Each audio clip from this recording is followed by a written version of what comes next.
তোমার আমার হেভি এরা সব নাগিন নাচ দিচ্ছে রে।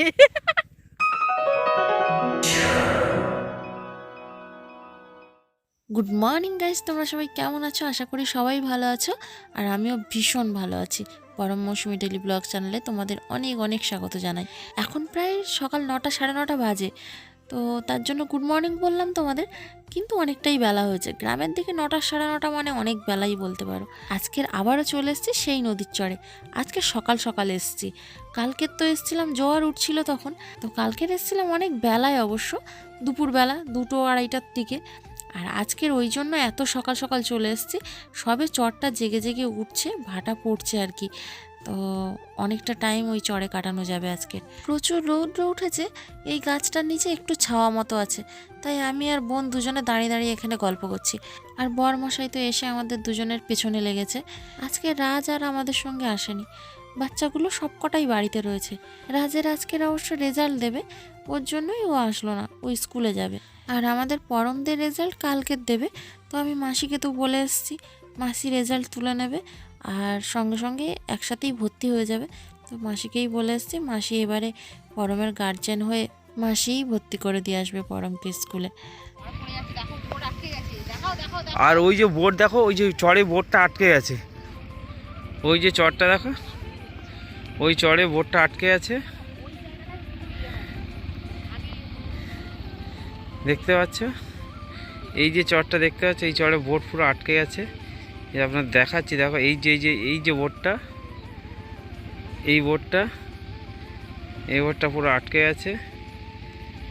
এই যে বোটটা,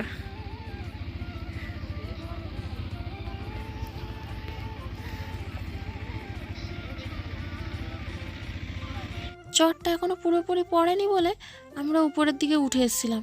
এসে উপরের দিকে কয়েকটা রিলস বানাচ্ছিলাম, তারপরে খুব জোরে জল তেষ্টা পেয়ে গেছে। তো এই যে বাড়িটা রয়েছে একদম নদীর ধারে, এই রাস্তার পাশেই একদম। তো চলে এলাম জল খেতে, জল খেয়েছি। তো যেহেতু দুপুর হয়ে গেছে, গ্রামের মানুষের আন্তরিকতা খুবই ভালো জানো। তো আমাদের ডাকছিল, বলছিল যে একেবারে খাওয়া দাওয়া করে যাও। তো আমরা তো চলেই এসেছি, যাই হোক জল খেয়ে নিয়ে। অথচ কিন্তু চেনে না আমাদের কারোকেই। এখানে দেখো কত শাপলা ফুল ফুটে আছে, দেখতে পুরো পদ্ম ফুলের মতোই লাগছে। আমি অবশ্য বড়মশাইকে বললাম 2টো ফুল তুলে এনে দিতে, ও গেছে ফুল তুলতে। ওই যে একটা গান আছে না, তুই যত ফুল দিস না কেনে, বকুল যদি না দিস এনে, আমি তোর কোনো কথা শুনবো না। তো আমি অবশ্য গান গাইতে পারি না, তাই বললাম তোমাদের কোনো রকমের গানটার নাম। তো এই গানটাই রিলস বানানোর ইচ্ছে হয় অনেক দিন ধরে, তো ঠিকঠাক বানানো হয়ে ওঠে না। আজকের ভাবলাম বানিয়েই নেবো। দেখো 2খানা ফুল তুলেই নিয়েছে। তো এবারে উপরের দিকে উঠে যাব, দেখি চটটা কত দূর জেগে উঠলো, যাওয়া যায় কি না দেখা যাক। ওরা দুজন রেজাল্ট আনতে গেছিল স্কুলে, কি হলো জিজ্ঞেস করবো। বুঝতে যাচ্ছিস তুই কিসে পড়িস?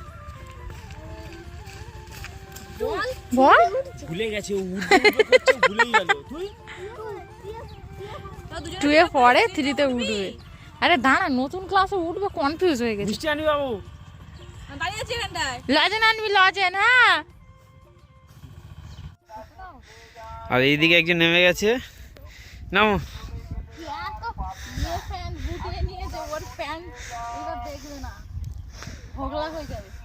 আমি তো যাবো চাষ করতে, চলো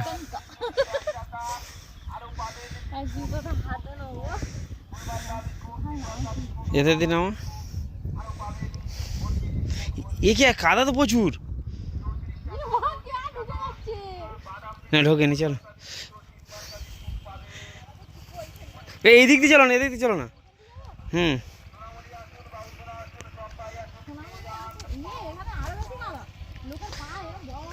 কাদা না?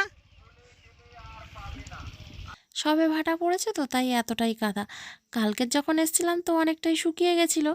তো কাল এসছিলাম তখন জোয়ার উঠছিল, রৌদ্রের তাপে সব প্রায় অনেকটাই শুকিয়ে গেছিলো।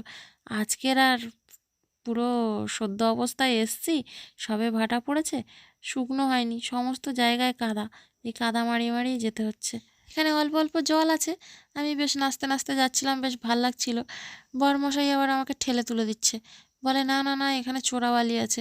বালিগুলো যেরকম দেখতে লাগছে দেখো মনে হচ্ছে যেন চোরাবালি চোরাবালি। কালকের একটু নেমেছিলাম তো, তাই একটু সাহস জন্মে গেছে বুকে। এখানেও পা দিচ্ছি যেন গর্ত গর্ত মনে হচ্ছে, মনে হচ্ছে যেন পাটা বেশি ঢুকে যাচ্ছে, ভয় ভয়ও লাগছে ভীষণ। তবে হ্যাঁ, চোরাবালিতে ঢুকে গেলে একদম শান্ত হয়ে থাকতে হয়। নড়াচড়া যত করবে তত তাড়াতাড়ি ভেতরে ঢুকে যাবে, আর জোরে চিৎকার করে পাশাপাশি লোকজনকে ডাকতে হয় হেল্পের জন্য। চোরাবালি থেকে বাঁচার হচ্ছে এই একটাই উপায়। আর তোমাদের কালকের বলছিলাম না যে এই চরে একটা মেয়ে চোরাবালিতে ঢুকে মারা গেছিল? ওই মেয়েটা কি হয়েছিল বলো তো? এখানে তো সব ফাঁকা ফাঁকা লোকজন, মানে বেশি লোকজন থাকে না, তো সেহেতু লোকজন আসার আগে না জোয়ার চলে এসেছিল, তার জন্যই মেয়েটা ডুবে মারা গেছিল। গাইস আমরা একদম চড়ে চলে এসেছি, মানে একদম নদীর মাঝখানে দাঁড়িয়ে রয়েছি। নদীটা ওই যে পেছনে অল্প অল্প জল আছে এখনো। এই যে আমার বোন ওইদিকে দাঁড়িয়ে আছে, এই যে রৌদ্রে কিচ্ছু দেখা যাচ্ছে না, এত রৌদ্র মুখে পড়ছে। তো ওই যে ওইদিকে বোন দাঁড়িয়ে আছে, আর ওইদিকে সরু করে একটু নদী মতো আছে আর কি, ওখান দিয়ে নৌকা টৌকা যেতে পারে, ভাটার সময় যেতে পারে। তো জল অল্প আছে, মানুষ যদি হেঁটে পার হয় পার হওয়াও যাবে, তবে হয়তো এতটা জল হবে, এক বুক জল হতে পারে। তো সবার কাছে শুনেছি, আমরা তো নামিনি। যাই হোক, এই যে কিরম ফিল হচ্ছে রে কেয়া? মন্দারমণি বল, মন্দারমণি তোমার? এরকম সব নাগিন ডান্স দিচ্ছে রে, সব নাগিন ডান্স দিচ্ছে। এখানে ঝিনুক ফিনুক আছে। এ কে ওইখানটা দেখছিলাম অনেক ঝিনুক ফেলেছে, কোথা দিয়ে নিয়ে গেছে? এই চট দিয়ে? হ্যাঁ, ওই খেয়াগুলো যায়, ওরা ফেলে ফেলে দিয়ে যায়। হ্যাঁ, তোমার মতো মাথা মোটা হলে ওইরকমই হয়। কই রে?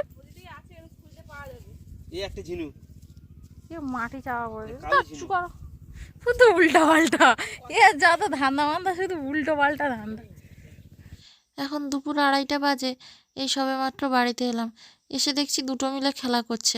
এসে যাই হোক করে দুটো খেয়ে নিলাম, খেয়ে নিয়ে একটু রেস্ট নিয়ে আবারও বেরিয়ে পড়লাম ঘুরতে। এবার অবশ্য যাচ্ছি একটু বাজারের দিকে। তো হেঁটে যেতে আর ইচ্ছে করলো না, অনেকটা রাস্তা, তার জন্য টোটোয় উঠে পড়লাম। মাঝে মাঝে কোথাও ঘুরতে গেলে না মনটা এক্কেবারে ভালো হয়ে যায়। এই সংসারের বন্ধন, সংসারের বাঁধা ধরা জীবন ছেড়ে যদি 2-1 দিনের জন্য কোথাও ঘুরে আসা যায়, সত্যি অসাধারণ লাগে।